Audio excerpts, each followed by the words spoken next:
Hello dear viewers, আসসালামু আলাইকুম। আপনি যদি আমাকে জিজ্ঞেস করেন সত্যিকারের সুখ বা শান্তি আসলে কি দিয়ে পাওয়া যায়, আমি বলবো এই অনুভব ভাষায় প্রকাশ করা যায় না। তবে আজ আপনাদের এমন একটা লোকের গল্প শোনাবো যার জীবনটা ছিল ধ্বংসস্তূপের মতো। আর সেই ধ্বংসস্তূপ থেকেই উঠে দাঁড়িয়েছিল এক কিংবদন্তি। সে ছিল এক হতদরিদ্র বেকার যুবক, স্ত্রীর চোখে লুজার, ছেলের চোখে অপারগ বাবা। সময় মতো ভাড়া দিতে না পারায় বাড়ি ছাড়াও হতে হয়েছিল তাকে। রাস্তায় রাস্তায় ঘুরেছে, নিজের ছোট্ট ছেলেকে নিয়ে পাবলিক টয়লেটে রাত কাটিয়েছে। খাবারের জন্য এক শহর থেকে অন্য শহরে ছুটে বেরিয়েছে। আত্মসম্মান বিসর্জন দিয়েছে। সব হারিয়ে সে পৌঁছেছিল এমন এক জায়গায় যেখানে নিজেকে কাঙাল ছাড়া আর কিছুই বলা যায় না। তবুও সে হার মানেনি। তাহলে আপনি কেন হার মানবেন? যার কথা বলছি তার নাম ছিল কির্স গার্ডনার। সেই বাস্তব গল্প নিয়েই ২০০৬ সালে তৈরি হয় দুর্দান্ত cinema the pursuit of happiness. আর আজ আমি আপনাদের সেই গল্পই শোনাতে যাচ্ছি, যেটা শুনলে হয়তো আপনার মনের ভেতরও জীবনের প্রতি এক নতুন ভালোবাসা তৈরি হবে। তাহলে চলো গল্পটা শুরুর দিক থেকে শুরু করা যাক। মুভি গল্প রিসোল্টের শুরুতে আমরা দেখতে পাই ক্রিসকে, যে নিজের ছেলেকে নিয়ে স্কুলে যাচ্ছে। সে তাকে বলছে স্কুলে গিয়ে কিন্তু একদমই দুষ্টুমি করবে না, মন দিয়ে পড়াশোনা করবে। সে বলে ঠিক আছে বাবা, আমি মন দিয়ে পড়াশোনা করব। তারপর সে তাকে স্কুলে দিয়ে নিজের কাজের উদ্দেশ্যে বের হয়। নিজের হাতে একটা মেশিন ছিল, যেটা তাকে বিক্রি করতে হতো প্রতি মাসে ৩টা। মেশিনটার নাম বোন ডেন্সিটি স্ক্যানার। এক্স রে মেশিনের মতো কাজ করে সেটা। মার্কেটে তখন একেবারেই নতুন। সব টাকা দিয়ে কিনেছিল সে ৩০টা, কিন্তু সে ৩ মাসে বিক্রি করতে পেরেছে মাত্র ২টা। একজন পাগল এসে জিজ্ঞেস করে এটা কি? ক্রিস কোনো উত্তর না দিলে পরে সে বলতে বলতে চলে যায় এটা কি টাইম মেশিন? এটা কি টাইম মেশিন? পাগল লোকটা বাসেও তাকে বিরক্ত করে। সে বলতে থাকে এটা কি টাইম মেশিন? এইটা কি টাইম মেশিন? সে খুবই হতাশার মধ্যে ছিল, কারণ কোনো ডাক্তারই সেটা নিতে চাচ্ছিল না। হাসপাতাল থেকে বেরিয়ে আসলে সে দেখতে পায় তার গাড়িটা পুলিশে নিয়ে চলে যাচ্ছে, কারণ সে ট্যাক্স দিতে ব্যর্থ হয়েছে। পরিবার চালাতে তার ভীষণ হিমশিম খেতে হয়, যার জন্য স্ত্রী লিন্ডাকে ডাবল শিফটে কাজ করতে হয়। সে বলে আমরা এভাবে আর কতদিন চলবো, তুমি কিছু একটা করো। ক্রিস অপারগ ছিল, সে কিছুই বলতে পারে না। দিন রাত খেটে খেটে ক্রিসের জীবন হয়ে উঠেছিল ক্লান্তিকর। একদিন হঠাৎ করেই শহরের ব্যস্ত রাস্তায় একটা দামি গাড়ি এসে থামে তার সামনে। সেখান থেকে নেমে আসে একজন ধনী মানুষ। ক্রিস জিজ্ঞেস করে আপনি এত ধনী হলেন কিভাবে ভাই? লোকটা হেসে বলে আমি একজন স্টক ব্রোকার। আর বলে তোমাকে শুধু অঙ্কে আর কথাবার্তায় হতে হবে পাকা। এই কথাগুলো যেন ক্রিসের মনে গেঁথে যায়। সে ভাবে সবাই যদি পারে তাহলে আমিও পারবো। পরদিন সে তার স্ত্রীকে জানায় আমি একটা নতুন কাজ শুরু করব, স্টক মার্কেট শিখব, মেশিন ছাড়াও আরো কিছু ভাববো। কিন্তু লিন্ডা বলে ফালতু ভাবনা বাদ দাও, মেশিনই বিক্রি করো, না হলে আমাদের বাসা ছাড়তে হবে। ক্রিস তাকে বোঝাতে চাইলেও সে বুঝতে চায় না। তবু কেস হাল ছাড়ে না। স্টক ব্রোকার কোম্পানিতে গিয়ে আবেদন করে। আবেদন করার আগে একটা মেয়েকে তার সেই মেশিনটা দিয়ে যায়। বলে এটা যেন সে দেখে রাখে। তাকে কিছু টাকাও দিয়ে যায়। কিন্তু সে ভেতর থেকে দেখতে পায় যে সেই মেশিনটা নিয়ে সেই মেয়েটা পালাচ্ছে। সে তার পেছনে ধাওয়া করে, কিন্তু তাকে আর ধরতে পারে না। সেই মেয়েটা ট্রেনে করে চলে যায়। হতাশাগ্রস্ত হয়ে সে বাড়ির দিকে রওনা দেয়। আর পরে সে জানতে পারে যে এই সিজনে ৬০০ জনের ইন্টারভিউ হবে। তাদের মধ্যে ২০ জনকে ট্রেনিং এর সুযোগ দেবে এবং চাকরি দেবে। কিন্তু কির্স জানে সে অঙ্কে ভালো এবং মানুষের সাথে যোগাযোগও করতে পারে। অবশেষে একদিন সেই মেয়েটাকে আবারও দেখতে পায়, যে মেশিনটা চুরি করে নিয়ে চলে গিয়েছিল। তার স্বপ্ন ছিল সবগুলো মেশিন বিক্রি করে অনেক কিছু করে ফেলবে, কিন্তু তার স্বপ্ন স্বপ্নই রয়ে গেল। অবশেষে একটা মেশিনও চুরি হয়ে গেল। এই কথা ভাবতে ভাবতে এবং দৌড়াতে দৌড়াতে সেই মেয়েটাকে বাসের ভেতর পায় এবং সেখান থেকে সেই মেশিনটা নিয়ে চলে আসে, তাদেরকে কোনো কথা না বলেই। তারপর সে তার ছেলেকে স্কুল থেকে বাড়ি নিয়ে চলে আসে। সে তার স্ত্রীকে বোঝাতে চাইলেও সে বলে তুমি যা খুশি তাই করতে পারো, আমার কিছু আসে যায় না। একদিন সে একটি ট্যাক্সি ভাড়া করলে সে তার ওয়ালেটে দেখতে পায় যে অল্প কিছু ডলার। এটা দিয়ে তাকে সংসার চালাতে হবে। সে ভাড়া দেবে কিভাবে? তাই সে গাড়ি থামিয়ে সেখান থেকে পালিয়ে যায়। গাড়ির ড্রাইভারও তার পিছু করতে থাকে। একটা মানুষ কতটা অসহায় হলে সে গাড়ির ভাড়াটুকু দিতে পারে না এবং তাকে পালাতে হয়। সে দৌড় দিয়ে টেনে উঠলে তার সেই মেশিনটা বাইরেই পড়ে যায়। মানে তার পাপের শাস্তিটা এই মুহূর্তেই সে পেয়ে গেল, আর সেই মেশিনটাও হারিয়ে গেল। এই দুনিয়াতে অনেকেই গরিব, কেউ কাউকে ঠকিয়ে সে বাঁচতে পারে না। তারও কিছু না কিছু হারিয়ে যায়, যেমন ক্রিসের বাক্স হারিয়ে গেল। তার স্ত্রী লিন্ডা তাকে ফোন দিয়ে বলে, আমি আমার ছেলেকে নিয়ে চলে যাচ্ছি, তুমি থাকো তোমার মতো। সে তাকে যেতে বারণ করলে সে শুনে না। ক্রিস এক দৌড়ে বাড়িতে আসলে সে কাউকেই দেখতে পায় না। এই অবস্থায় সে ভেঙে পড়ে। সে বাড়ির বাইরে গিয়ে তাদের খুঁজতে থাকে এবং তার বন্ধুকে বলে, তুমি কি তাদের দেখেছো? সে বলে, না, আমি তো তাদের দেখতে পাইনি। পরদিন সে তার স্ত্রীকে খুঁজে পেলে সে বলে, আমার ছেলেকে কোথায় রেখেছো? আমার ছেলেকে ফেরত দাও। সে সাফ জানিয়ে দেয়, তুমি কখনো তাকে ফেরত পাবে না। তাদের মাঝে ভালো রকমের ঝগড়া হয়, যার কারণে তাদের সংসার এখন ভাঙার দ্বারপ্রান্তে। সে তার ছেলেকে বুঝিয়ে সেই স্কুল থেকে নিয়ে চলে আসে। এখন সেই তার ছেলেকে দেখাশোনা করবে।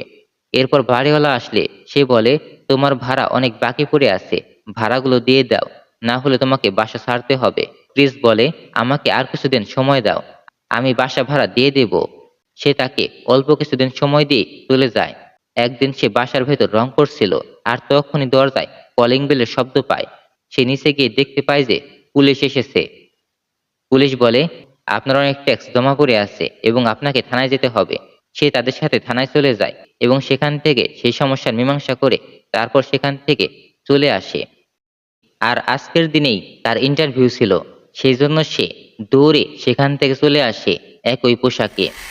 অফিসে এই অবস্থায় সে একটু বিব্রতিকর পরিস্থিতিতে পড়ে, কিন্তু আত্মবিশ্বাস নিয়ে সে তাদের সাথে হ্যান্ডশেক করে এবং তাদেরকে সবকিছু খুলে বলে যে তার এই অবস্থা কেমন করে হলো এবং সেখানে এভাবেই কেন আসলো, এবং সে তাদেরকে সব প্রশ্নের উত্তর দিয়ে সেখান থেকে চলে আসে। তার সেই পরিচিত বন্ধুটা বলে, তোমার সেই সুযোগটা তৈরি হয়েছে, এজন্য তোমাকে 6 মাসে ট্রেনিং করতে হবে, আর 6 মাস পর সেখান থেকে 20 জনকে সিলেক্ট করা হবে। তুমি যদি পাশ করো তুমিও সিলেক্ট হবে এবং ভালো মানের একটা বেতন পাবে। সে বাড়ি আসলে তার স্ত্রী বলে, তোমার ইন্টারভিউর কি অবস্থা? সে বলে, চলছে কোনো রকম, দেখা যাক ভাগ্য ফেরে কিনা। তারপর তার স্ত্রী সেখান থেকে চলে যায়।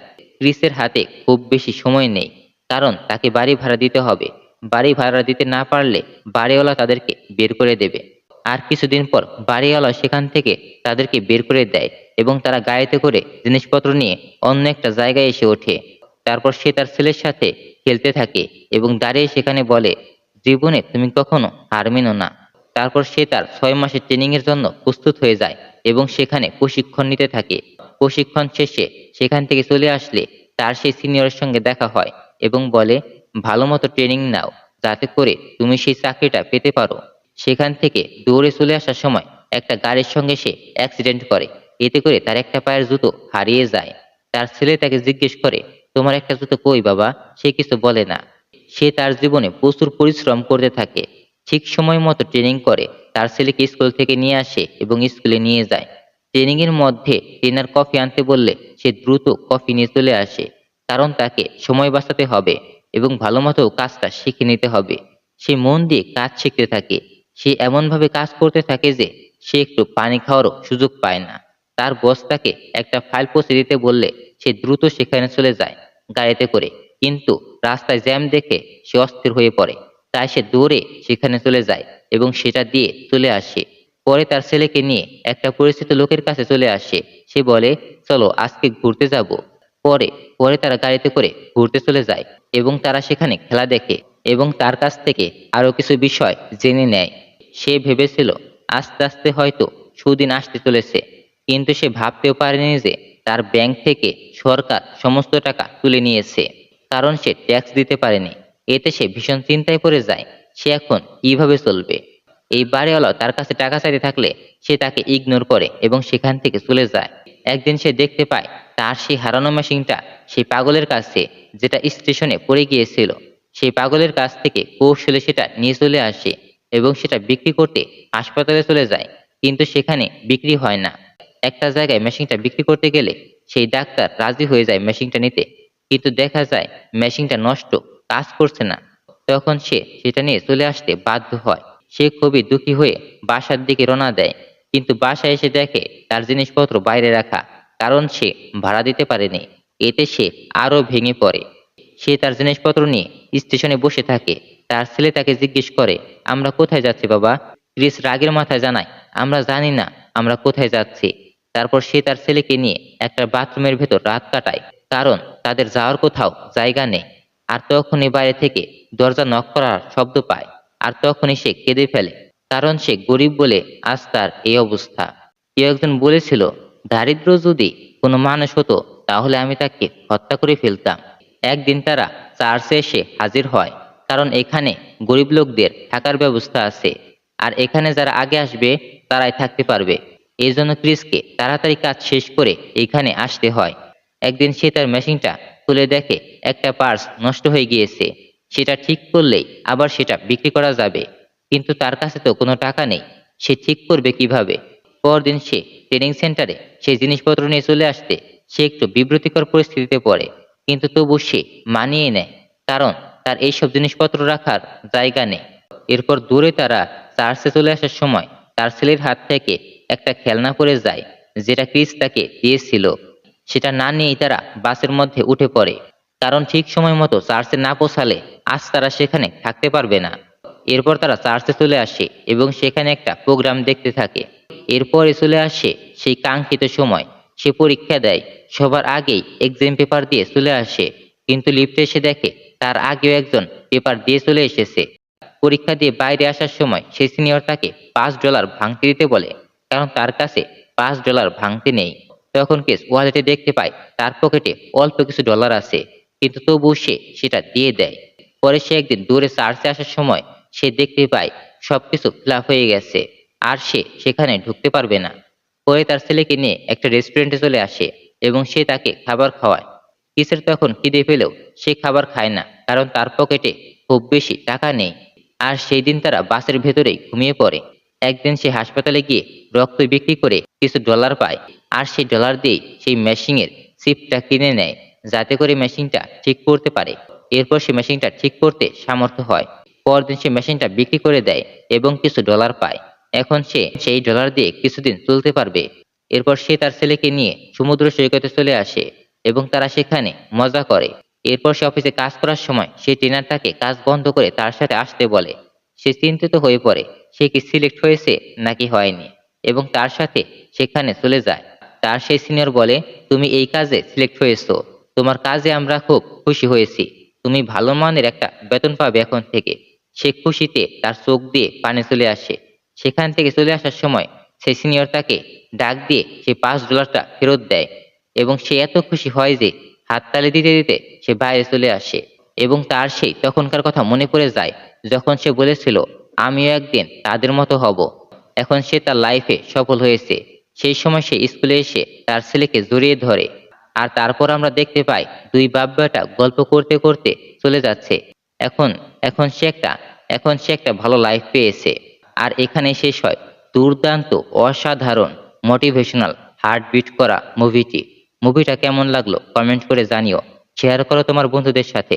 আর আমি রাকিব হোসেন ফিরছি খুব শীঘ্রই নতুন কোনো মুভির গল্প নিয়ে। ততক্ষণে ভালো থেকো। আল্লাহ হাফেজ। আসসালামু আলাইকুম।